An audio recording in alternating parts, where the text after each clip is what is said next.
क्या भारत जो है वो इस सीज फायर की पाबंदी करेगा? इसकी स्पिरिट जो अमेरिकन जिस तरह डिफाइन कर रहे हैं, और जिस तरह निक रॉबर्टसन ने कहा कि भारत ने जब S-400 उनका एयर डिफेंस सिस्टम तबाह हुआ तो उसके बाद भारत ने फौरन अमेरिकी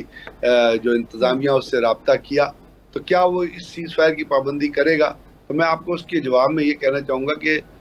जब इससे पहले पाकिस्तान ने बालाकोट में रिस्पॉन्ड किया था और उनके 2 जहाज Su-37 और उसके साथ साथ मिग गिराया था और अभिनंदन यहाँ आया था, तो क्या भारत ने उससे कोई सबक सीखा?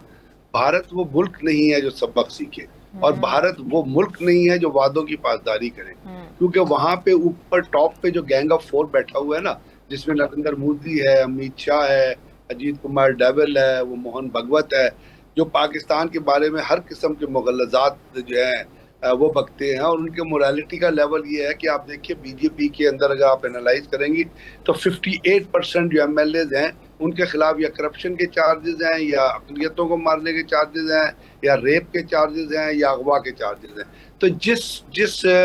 कैबिनेट की ये कॉम्पोजिशन होगी उसमें आप किस तरह ये हम तवक्को कर सकते हैं कि वो सीज फायर के किए हुए वादों की जो है वो पाबंदी करेगा? इसलिए कि भारत की जो साइकी है वो तो इंदिरा गांधी के अगर तारीख में जाएंगे तो उसने पहला जो एड्रेस किया था जब वो इलेक्ट हुई थी, और पहला जो उसका एड्रेस था वो मैं थोड़ा सा इस टाइम पे ज़रूर कोट करना चाहूँगा ताकि हमें आगे की जो प्रॉबिलिटीज़ हैं उनके ऊपर हम गौर कर सकें। तो इंदिरा गांधी के ने कहा था, कोट इंदिरा गांधी, उसने कहा था कि जी मैं अपने पुरखों को माफ़ नहीं कर सकती कि वो बर्रे सगीर के बंटवारे पर राज़ी हुए, और मैं इस बंटवारे को ख़त्म करके रहूँगी। अगर मैं ख़त्म कर सकी तो मैं एक सक्सेसफुल प्राइम मिनिस्टर हूँगी। और आपने देखा उसके बाद जो साजिशें हुई, और एक आलमी साजिश के नतीजे में जिस तरह ईस्ट पाकिस्तान हमसे गया, और उसके बाद जो बीजेपी का टोला आया है, ये तो टोटली पाकिस्तान, और इन्होंने मजहब को और पॉलिटिक्स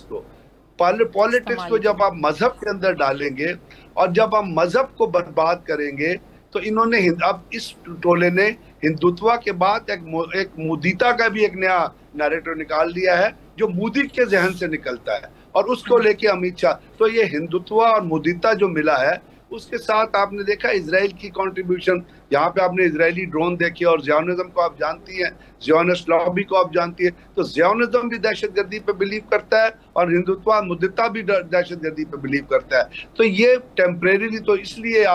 राजी हुए हैं कि पाकिस्तान ने जो मिसाइल इनके पास भेजे हैं, और तो 3 जगह पे जो पाकिस्तान, आप ये कह रहे हैं कि इंडिया यहाँ पर इजराइल वाला रोल प्ले करना चाहता था, जो वो फ़लस्तीन के साथ कर रहा है, उसको कोई रोकने वाला नहीं था, लेकिन उसको वो शय मिली नहीं इंडिया को कि तुम भी इजराइल बनो। बिल्कुल शय तो उसको मिल गई थी, इजराइल ने शय तो दी थी। आपको पता है इजराइल का एक 10 लेवल डेलीगेशन था हेडेड बाय अ मेजर, उसमें 2 ब्रिगेडियर जो आके नदरन कमांड में बैठा हुआ था, और जो श्रीनगर एयरबेस पे और उधमपुर पे जो ये मिसाइलों की और जो ये ड्रोन्स की जो म्यूनिशंस की जो फ्लाइटें लैंड की हैं इजराइल से, वो भी आपको पता है। तो इन्होंने ये समझा था कि पाकिस्तान भी कोई नौजुबिल्ला पहले कोई ऐसा मुल्क है जो इनके बात को रिस्पॉन्ड नहीं कर सकता, हालांकि इनको कुछ सबक सीखना चाहिए था। अब आज देखिए, आज वो जनरल बख्शी है जो हर किस्म की पाकिस्तान के खिलाफ वो हर्जा सराई करता है, और अपने मुंह से जो उसकी बातें निकलती हैं वो मैं रिपीट नहीं करना चाहता, और जो कहता है उसका आज आप सुनिए वो क्या कह रहा है। वो कहता है मैं मोदी से डिमांड करता हूं कि हमें 5th जनरेशन टेक्नोलॉजी लेके आए, और ये रफेल जो है ये 5th जनरेशन टेक्नोलॉजी नहीं है। लास्ट टाइम मोदी ने कहा कहता मीडिया पे आके कि उसको रफेल का तो वो नाम नहीं ले सकता, तो उसने कहा था अगर मेरे पास रफेल होते तो मैं पाकिस्तान को सबक सिखाया था। अब तो रफेल भी आ गए, ये 5th जनरेशन टेक्नोलॉजी भी आ गई। आज वो जनरल बख्शी कह रहा है कि मैं मोदी से डिमांड करूंगा कि हमें 5th जनरेशन टेक्नोलॉजी दे, तो हम नहीं, डिमांड करनी चाहिए कि वो दिमाग भी लेके आए जो राफेल को चला सके, वो सलाहियतों वाले अफसरान भी लेकर आए जो वो राफेल जैसी टेक्नोलॉजी को इस्तेमाल भी कर सके। शायद मुझे सुन पा रहे हों तो जो अभी हम डिस्कशन कर रहे हैं कि एक बहुत अच्छा मौका था, ये सालसी से पहले ये चीज़ें हमें अनाउंस करवानी चाहिए थी। 5 अगस्त का मामला, रिसेंट जो इंडस वाटर ट्रीटी, वो सारा मामला इंडिया से ऐलान करवाते कि जो हमने यकतरफा तौर पर इसको मुअत्तल किया, हम इसको बहाल करते हैं। इस सब के बगैर ये अगर हमने सालसी की तो आपको लगता है गलत किया पाकिस्तान ने? देखिए, मैं ये समझता हूं कि जिस नहज पे ये चीजें पहुंची हुई थी, अब आपने जैसे इरशाद साहब ने फरमाया कि वो तैयारी करके दोबारा आएंगे, तो ये याद रखिएगा कि वो 4 साल पहले जो कुछ किया था उसके बाद भी वो तैयारी करके आए। तो ये कॉन्सेप्ट क्लियर होना चाहिए कि अगर 5 साल बाद वो तैयारी करके वापस आएंगे तो हम भी 5 साल बाद पता नहीं कहाँ पहुंचे होंगे।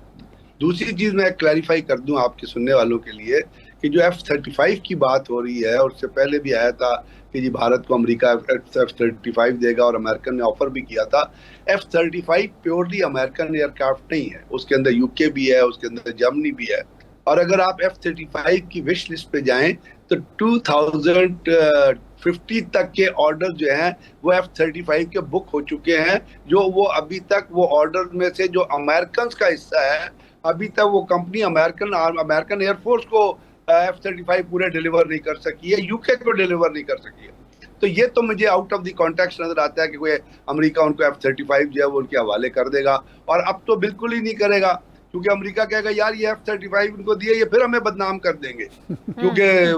जो जैसे राफेल बनाने वाली कंपनी पीट रही है या तो उसके रूस रो रहा है कि जैसे इनको दिया था हमने S-400, इन्होंने हमें बदनाम कर दिया। इजराइल कह रहा है हमने इनको दिए थे ड्रोन, इन्होंने हमें नकारा कर। तो बात यह है कि इस वक्त जो कंडीशन है वो ये है कि एक पिच के ऊपर जो है तो वो कंटेस्ट पहुंचा हुआ है, कन्फ्रंटेशन पहुंची है। वो पिच इंडियंस ने सेट की थी, वो पिच हमने नहीं सेट की थी। वो पिच जो थी वो इंडिया ने सेट की थी, और हमने उसी पिच को यूटिलाइज करते हुए, जिसमें पाकिस्तान की लीगैलिटी पोजीशन भी नजर आ रही है और एक मोरल पोजीशन भी नजर आ रही है कि यूनाइटेड नेशंस के चार्टर को इस्तेमाल करते हुए हमने वो पिच यूज की जो इंडिया ने सेट की थी। अभी हम इसका अगर स्केल बढ़ाते हैं तो उस स्केल के बढ़ाने के साथ साथ जो है आपका जो टाइम ब्रैकेट है वो भी बढ़ता जाएगा। अब ये जितनी भी सालसी हुई है, ये हुई है टेलीफोन के ऊपर। अब सालसी टेलीफोन के ऊपर क्या हो सकती है, उसने उसको रिंग किया, उसने उसको, इसके जो